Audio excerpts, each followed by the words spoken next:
Okay, so today we're going to go over a couple of different things. There's going to be a couple of different videos that are uploaded. This particular video is just going to be a question and answer type thing. I've gotten a bunch of questions in over email, and I also threw in some questions that I get asked pretty often when I do HTML classes. So the first question is, why do you teach HTML when XHTML is the current version? Well, truth is, HTML is the current version. XHTML is sort of a strict version of HTML. So, for example, when you're learning English in school, you're taught proper grammatical English, and that would be XHTML, where HTML is sort of a language spoken every day. XHTML is important. It is something that you need to learn because eventually that is going to be the standard. But you need to learn HTML first so that you can get a grasp on XHTML. And XHTML is very similar to HTML. If you know HTML, you pretty much already know XHTML. So that's why I teach the fundamental HTML first. The next question is, will you be teaching CSS, and what is it? CSS is cascading style sheets. It's used to format your web page. And I can show you a CSS sheet. Okay, so this is a CSS sheet, alright, and I know we haven't gone over it yet, but it's basically this code here defines everything within another HTML document. Alright, it does background color, text size, font, the works. And it is very useful. It's something that you will need to know, and it's something that we'll go over later. Okay, and actually in the very next lesson, the very next video I upload, I do get into some basic CSS. Alright, the next question is, what is JavaScript? JavaScript is actually sort of a programming language that you use in web design.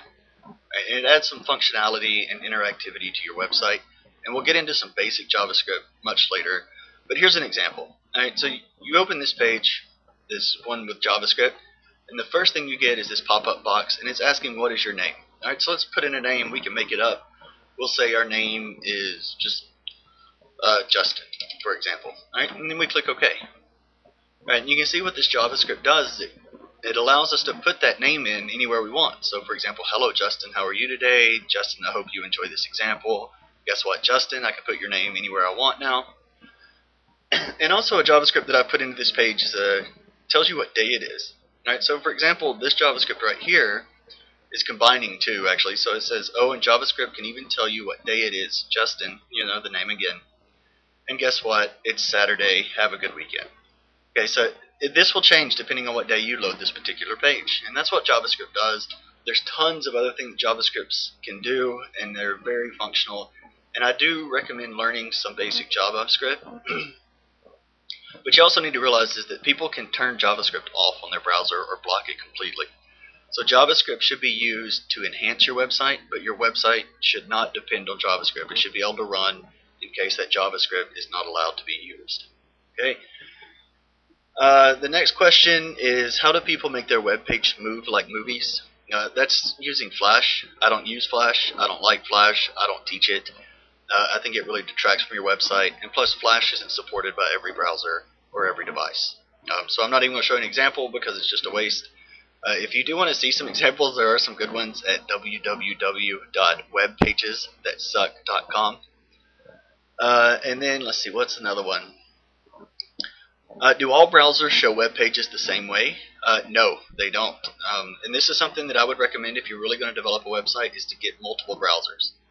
Alright, so I have, for example, I have Internet Explorer, I have Firefox, and I also have Google Chrome. Okay, so when I do my websites, I open my website in each of those browsers to make sure that they're all seeing things the same way. Okay, what's the next question? What is the most common mistakes you see with web design? Okay, I see a lot of mistakes with web design, and again, I'm going to recommend the website www.webpagethatsuck.com. Alright, I didn't make that website, but it is a website that I look at a lot. And one of the most common examples is I see bad formatting, bad use of frames, which we haven't gotten into yet, or a really busy page that has so much text that I'm not even going to bother to look at it. And then, of course, flash pages. Those are the biggest mistakes that I see. Are there web page, or next question is, are there any resources you would recommend to help us learn? Absolutely. And my favorite website is www.w3schools.com.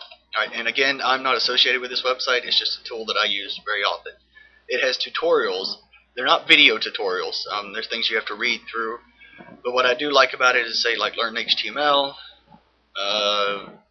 HTML, we'll look at links. Right, and it gives you examples that you can go through, and you can also try it yourself. Right, and it gives you the code for the link over here, and you can try to create your own link, and it'll show it to you over here to see if it works. All right, so this is really good practice. It's a really good site. I definitely recommend you looking through it. And let's see. Okay, and the next question I got on a comment about a video, which was how do you change font colors and how do you change the font itself? And that is actually going to be in the next video upload. Lesson 6 is going to be all about fonts, backgrounds, and actual formatting of pages. Alright, so again, this video is not a lesson, it's just some basic questions and answers. If you have any other questions, post comments, I'll be sure to answer them. And I'll do some more question and answer videos in the future. Alright, so I hope this helps. I look forward to seeing you in Lesson 6. And there should be a link popping up on the screen to Lesson 6 now.